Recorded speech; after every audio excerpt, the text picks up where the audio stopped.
Hello everyone, this is Parna. Welcome back to my channel Parna blogger. তো দেখো, আমি বড় একটা মাছ নিয়ে কাটতে বসে গেছি আজকে। আর এই মাছটার নাম হলো রূপচাঁদ মাছ। আর তোমরা কে কী নামে এই মাছটাকে চেনো আমাকে কিন্তু বলবে। তো দেখো, আমি মাছটাকে ভালো করে আলু ছুলনি দিয়ে একদম আঁশগুলো ছাড়িয়ে নিচ্ছি। আজকের মাছটা ওজন ছিল প্রায় 2 কিলোর কাছাকাছি। মাছটা সেই বড় ছিল। তো যাই হোক, মাছটা আমি সুন্দর করে কেটে আগে ধুয়ে পরিষ্কার করে নেব।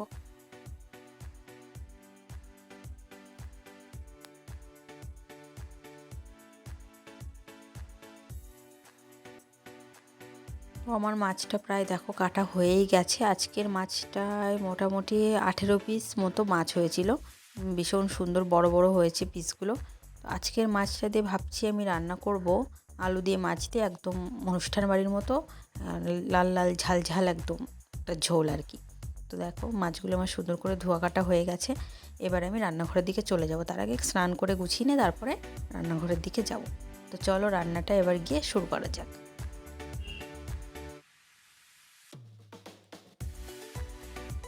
তো এখানে আমি এই যে কটা মাছ আমার লাগবে সেগুলো আমি ভালো করে হলুদ মাখিয়ে রেখেছি। আর এখানে আমি মশলার জন্য নিচ্ছি জিরে, আদা, রসুন আর শুকনো লঙ্কা নেব। তো নিয়ে এটা আমি ভালো করে পাটায় প্রথমে বেটে নেব। আর ওদিকে আমি কড়াইতে তেলটা গরম করতে দিয়ে দিয়েছি।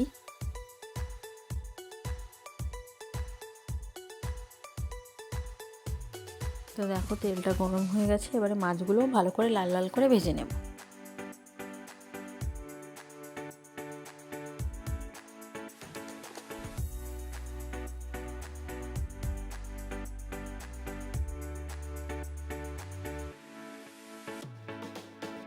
আমার মাছগুলো প্রায় সুন্দর একদম লাল লাল করে ভাজা হয়ে গেছে। আর দেখেই মনে হচ্ছে এক্ষুনি খেয়ে নিই।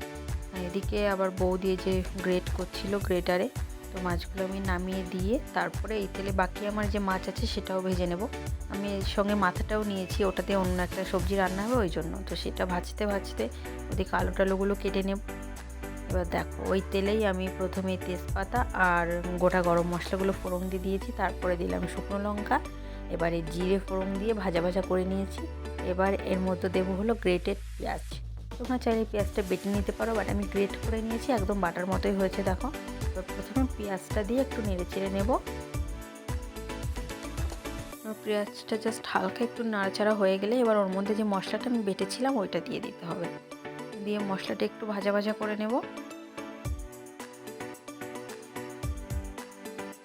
তারপরে এর মধ্যে একটু লবণ দিয়ে এবার এর মধ্যে একটু জল দেবো, অল্প করে জল দিলে মশলাটা মানে পুড়বে না আর ভালো কষা কষা হয়ে যাবে।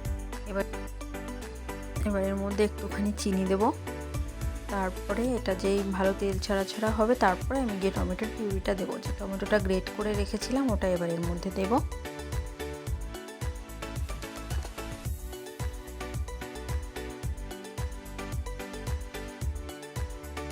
তো মোটামুটি কিছুক্ষণ অনবরত নাড়াচাড়া করে এটা ভালো করে একটুখানি কষিয়ে নিতে হবে। আমার মোটামুটি দেখো সুন্দর তেলটা ছেড়ে দিয়েছে। এবার এর মধ্যে আলুগুলো দিয়ে দিচ্ছি।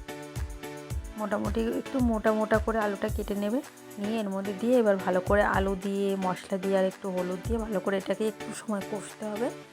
কষিয়ে নিয়ে তারপরে এর মধ্যে আমি দিয়ে দেবো জল।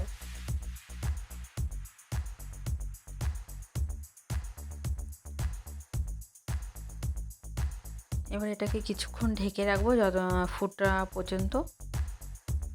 ফুটে উঠলে এর মধ্যে মাছগুলো দিয়ে দিয়েছিলাম, মাছ দিয়ে আবার ঢেকে দিয়েছি। তো দেখো, এবার প্রায় রেডি হয়ে গেছে, ফুটে ফুটে উঠেছে, ঝোলটা একটু কমে এসছে। এবার এর মধ্যে একটুখানি গরম মশলার গুঁড়ো দিয়ে দিলেই আমার রান্নাটা রেডি। তো তোমাদের কাছে রেসিপিটি কেমন লাগলো আমাকে কিন্তু সেটা কমেন্ট করে জানাবে। আর তোমরা কে কে এই মাছ খেতে ভালোবাসো সেটাও বলবে। তো দেখো, এই যে একদম সুন্দর নামিয়ে দিয়েছি, গরম গরম ধোয়া ওঠার ঝোল। এবারে আমি খেতে বসে যাব।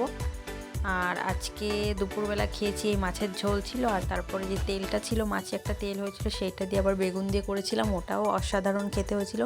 আর সঙ্গে নিয়েছিলাম শিমের ভর্তা। তো আজকের মতো ভিডিওটি এখানে শেষ করছি, টাটা।